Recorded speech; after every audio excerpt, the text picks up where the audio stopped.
Bien-aimés dans le Seigneur, shalom, shalom, shalom. Soyez bénis dans le nom de notre Seigneur Jésus-Christ de Nazareth. Nous nous retrouvons encore une fois ce soir pour une petite exhortation de la part du Seigneur.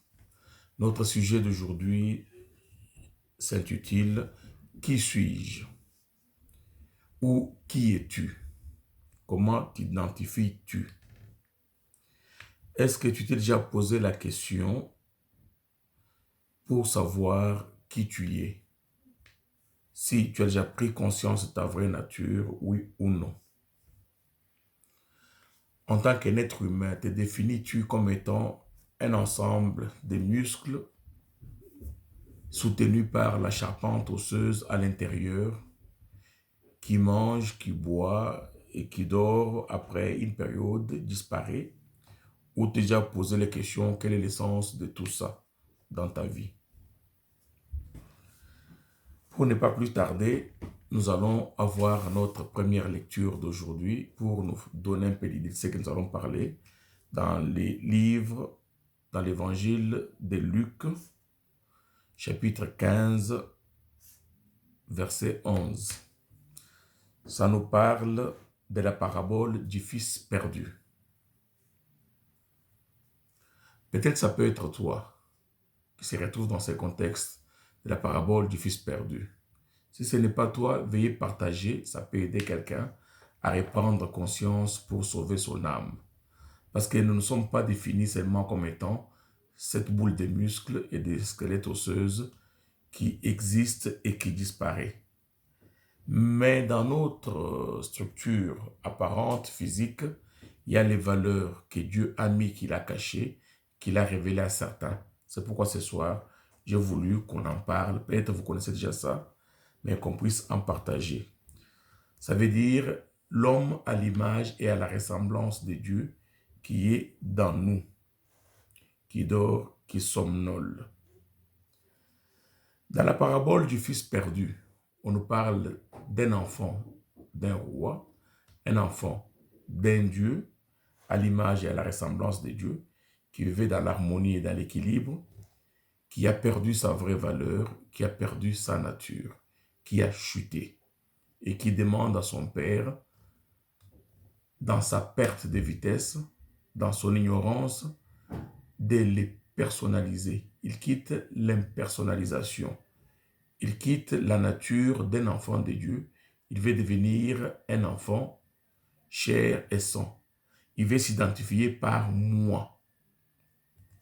Ça veut dire il veut commencer à voir tout à lui. Il ne veut pas continuer à partager, à vivre l'impersonnalité. Comme les enfants de Dieu doivent vivre, être au service des autres. Il veut qu'il doit être servi lui-même. Ça veut dire, il veut avoir sa voiture à lui, il va avoir ses enfants à lui, il va avoir sa femme à lui, il va avoir ses habits à lui. Il veut être moi, il veut s'identifier comme étant moi, ma maison, ma voiture, mon champ, mon argent, mon travail, ma gloire. Il veut mettre son moi au devant de tout et non le nous. Et son père, l'ayant compris, il ne l'a pas retenu. Son père lui a donné ce qu'il voulait. Il est parti, il a perdu toutes ses valeurs, toutes les richesses. Il a été confronté à la réalité du monde. Les souffrances, les difficultés, les douleurs l'ont permis de prendre conscience. Il a été confronté aux réalités de la vie, aux limites de l'existence, aux difficultés, aux souffrances, aux douleurs, ce qui l'ont permis de se poser des questions. Qui suis-je réellement? Où je suis? Qu'est-ce que j'ai fait là? Et il a eu la chance, la grâce, la miséricorde de se souvenir qu'il était d'une autre nature, qu'il n'était pas là chez lui, qu'il était un étranger à l'endroit où il était, que chez lui il y avait l'harmonie, la paix, le bonheur, le joie. Et il s'est dit, je vais retourner auprès du Père et je vais lui dire, Père, j'ai péché contre toi et contre les règles de ton royaume. Il me pardonnera peut-être et je retrouverai la vie équilibrée. Peut-être c'est ton cas aujourd'hui. Peut-être ce n'est pas toi, ça peut être ton voisin, ton ami ou ta connaissance. Dans ce contexte-là, partager cette vidéo, ça peut parvenir à la personne qui en a vraiment réellement besoin, qui peut comprendre, qui peut se libérer de la matière où nous sommes. La personne qui est peut-être confrontée à des réalités, des difficultés, des souffrances auxquelles il ne trouve plus le sens de l'existence ou de la vie dans ce monde où nous vivons. Mes chers amis, soyez bénis au nom de notre Seigneur Jésus-Christ de Nazareth. Que cette lecture de ce soir, cette exhortation puisse vous porter bonheur. Nous sommes en train de traverser une période très trouble de la vie, où on ne comprend même plus où nous allons. Selon les différentes informations et les différentes connaissances que nous avons, je réalise que nous sommes en train de traverser le temps de la fin. Qu'est-ce que le temps de la fin? Je vous ramène dans les Écritures saintes, dans la Bible, où notre Seigneur Jésus-Christ de Nazareth était avec ses disciples qui lui ont demandé, « Seigneur, quel sera le temps de la fin ?» Et notre Seigneur Jésus-Christ de Nazareth leur a répondu que ni les anges du ciel, ni lui, ni personne ne connaît le temps de la fin. Vous lirez ça dans Matthieu 24, verset 36. Vous pouvez peut-être descendre encore un tout petit peu, vers même jusqu'au vers 38 pour comprendre. C'était Dieu le Père lui-même qui connaissait le temps de la fin. Pourquoi je vous dis que nous approchons le temps de la fin? Parce qu'il y a une différence entre le temps de la fin et les signes de la fin des temps. Pour la fin des temps, notre Seigneur Jésus-Christ de Nazareth nous a donné une certaine chronologie des événements de la fin des temps.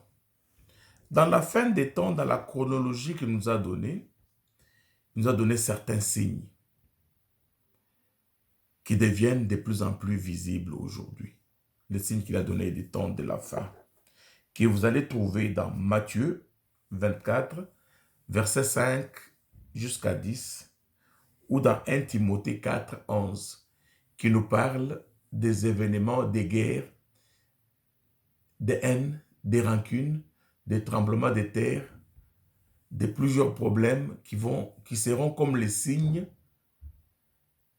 visibles de fin des temps. Il y a une différence entre ces deux-là, il y a une grande nuance entre le temps de la fin et la fin des temps.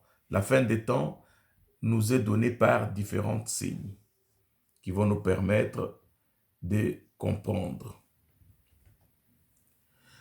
Le temps de la fin peut être pour toi aujourd'hui, peut être pour toi demain.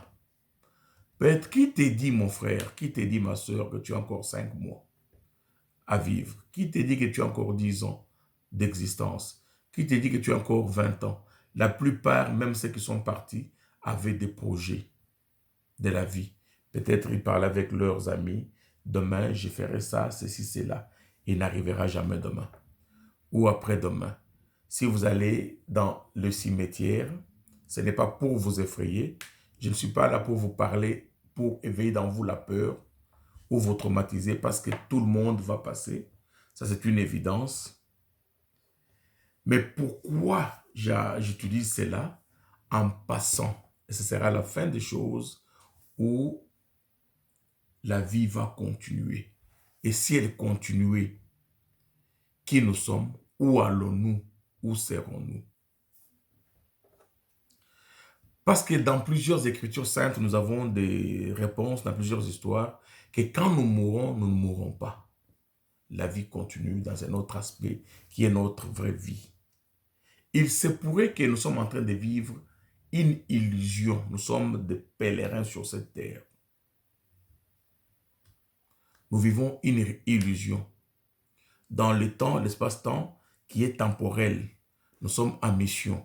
Notre mission sur cette terre, c'est d'éveiller l'enfant perdu, l'enfant de Dieu qui est dans nous, qui est mort. Les redonner la vie, l'accompagner à la prise de conscience, à comprendre qu'il est perdu, qu'il a sombré, qu'il retourne auprès de son Père pour lui dire, Père, pardonne-moi, j'ai péché, aie pitié de moi. Pour ceux qui n'ont pas encore pris conscience, qui s'identifient encore à ma voiture, ma belle maison, mes enfants, mes amis, mes habits, mon travail, ma réussite, c'est une illusion, cette vie que nous vivons. Une illusion qui est bien entourée, qui est bien accompagnée par les différents matériaux qui nous enfoncent davantage, qui nous rendent captifs dans notre somnolence, dans notre sommeil profond. Les voitures, les maisons, les habits, tout vont rester et nous partirons tels que nous sommes venus. Personne ne vient avec des habits, nous les amassons et en partant, ces habits ne nous servent plus à rien. L'argent ne nous sert plus à rien. La matière ne nous sert plus à rien. Pourquoi je vous dis ce soir ces histoires? Parce que l'Esprit de Jésus m'envoie vers vous, l'Esprit de Dieu, pour vous éveiller, vous dire que les temps sont lourds. Les temps deviennent de plus en plus lourds. Nous traversons une période sombre. On ne sait pas qu'est-ce qui peut arriver demain. Avec tout ce qui nous arrive aujourd'hui, les périodes de corona, tout ce que vous voulez, des maladies. La réalité est que demain, on ne sait pas. Ce qui est sûr, la fin de chacun, Dieu seul connaît. Ça peut être une fin collective. Ça peut être la fin de chacun selon sa période. Regardez autour de vous. Peut-être vous êtes déjà confronté à ces réalités-là. Vous ne vous rendez même pas compte. Ou vous êtes encore dans la distraction. Ou dans le sommeil hypnotique qui vous aveugle, qui vous endort vraiment. Ce soir, j'ai voulu que vous puissiez prendre conscience, que vous puissiez vous éveiller. Regardez les événements autour de vous. Actuellement, même pour aller dans un magasin, il faut prendre un rendez-vous.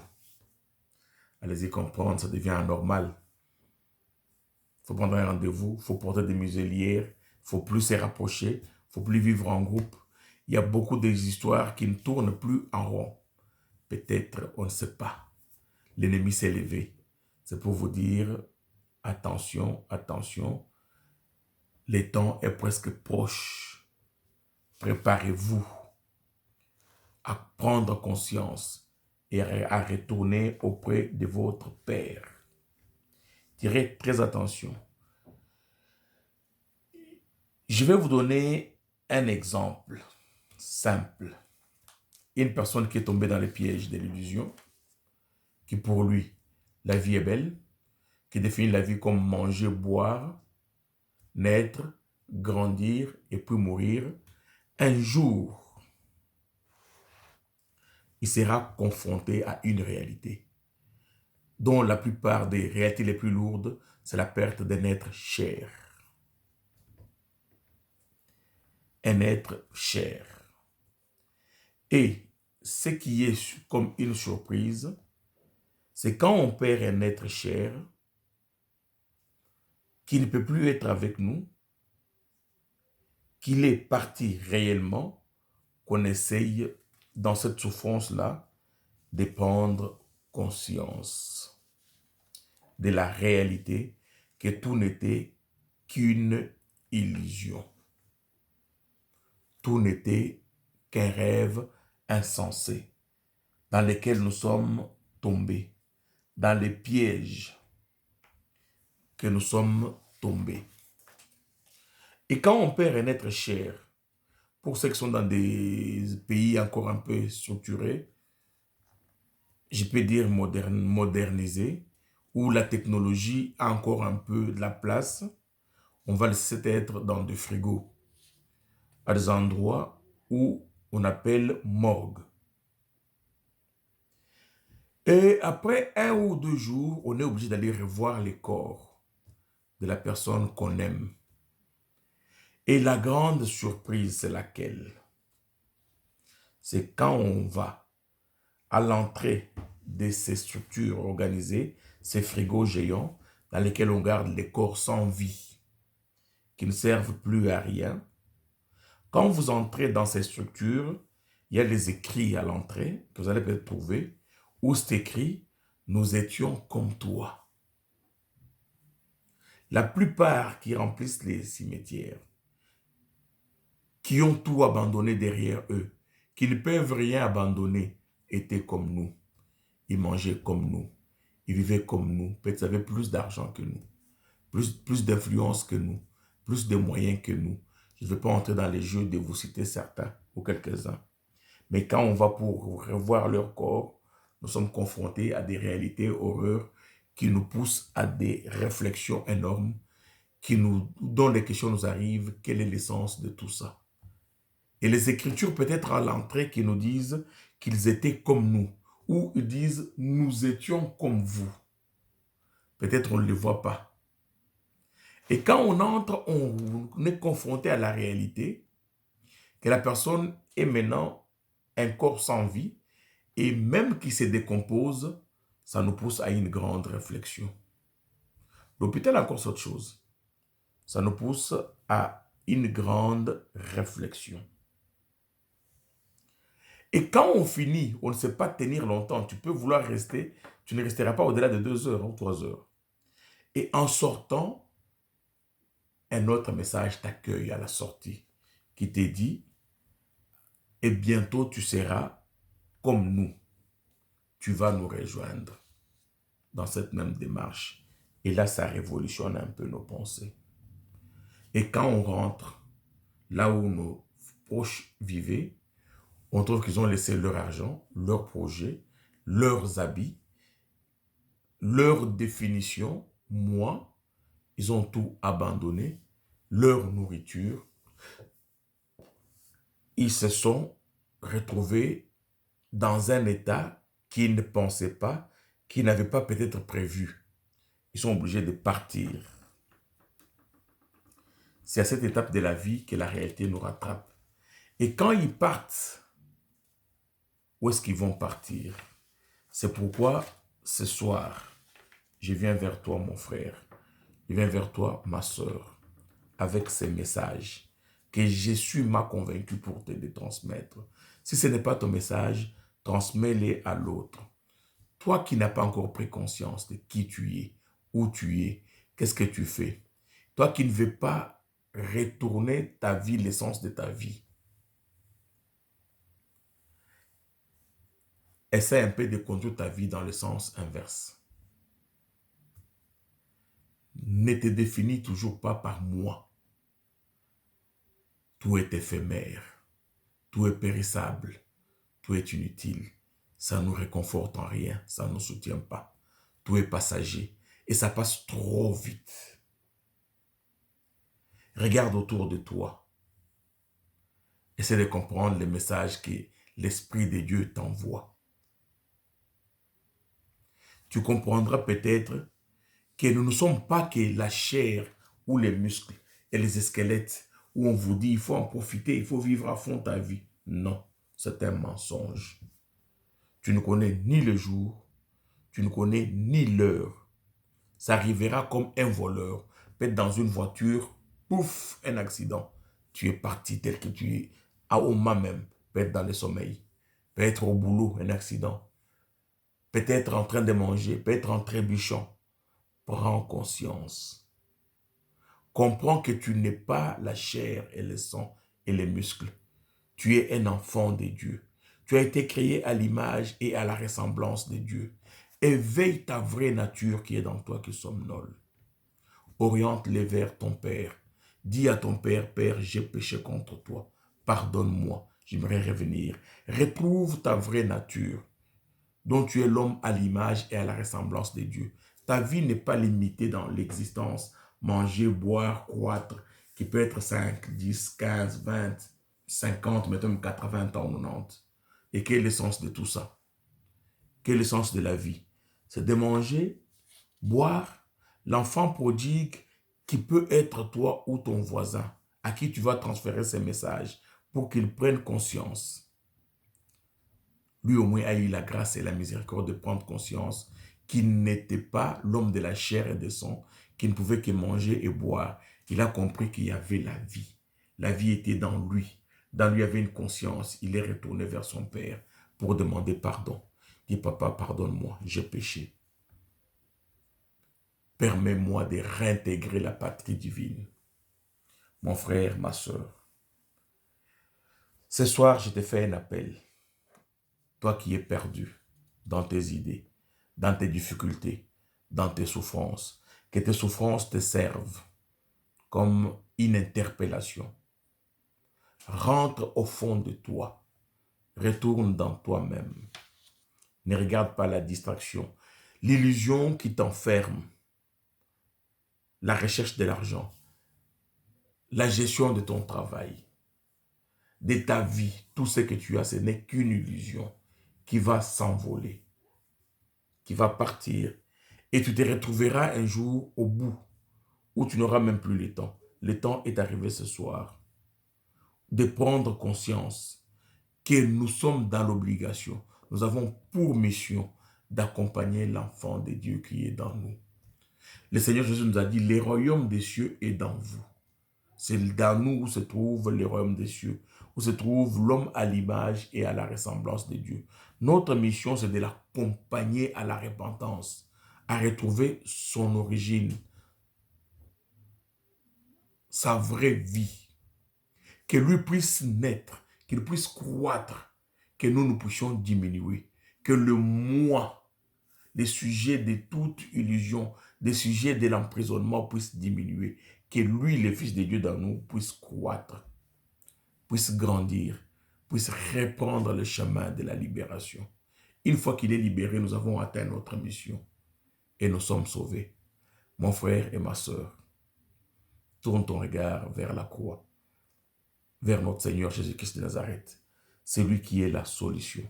Ne t'identifie plus comme étant l'homme de la chair et du sang. Ne sois plus un prisonnier continuel qui demeure dans le confort de sa perdition. Regarde autour de toi. Fais un tour dans les hôpitaux pour comprendre que tout n'a pas de sens. Tout est dépourvu de sens. Tout est inutile. Dans un monde plein de maladies, un monde plein de souffrances, un monde plein d'instabilité, un monde plein de beaucoup de problèmes, où il n'y a même pas de bonheur. Le seul vrai bonheur, c'est de reconnaître, comprendre que nous sommes des pèlerins.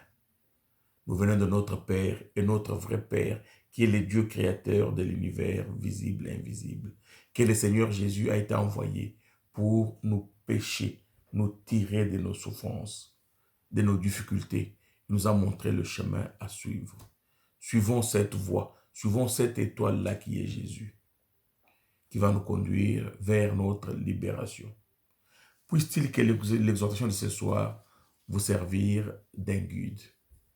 Ne demeurez plus dans l'ignorance ou dans les souffrances. Ne tombez plus dans vos péchés. Que Dieu vous bénisse. Partagez cet enseignement à vos frères, à vos sœurs, à tous ceux qui n'ont pas encore retrouvé le chemin. Demandez-leur de s'abonner à notre chaîne. Comme ça, en permanence, quand il y a des exhortations, ils en auront toujours de temps en temps. Je prie à notre Dieu qu'il vous fasse miséricorde. Que son regard miséricordieux se tourne vers vous, qu'il vous libère de l'emprisonnement de la matière, de la nature. Parce qu'il est écrit, nous sommes des pèlerins. Ce terme, nous l'avons trouvé. Nous allons bientôt la quitter. Comme nous sommes venus, nous allons retourner vers notre Père. C'est ce que j'avais prévu pour ce soir comme partage. Que Dieu vous bénisse abondamment. Je vous rappelle encore une fois, ne tombez pas dans l'illusion de la matière où vous croyez que vous êtes « je suis ». Vous n'êtes pas. Le seul qui est, c'est notre Seigneur Jésus-Christ. Nous sommes poussière et nous allons retourner à la poussière. Que Dieu vous bénisse au nom de notre Seigneur Jésus-Christ de Nazareth. Amen.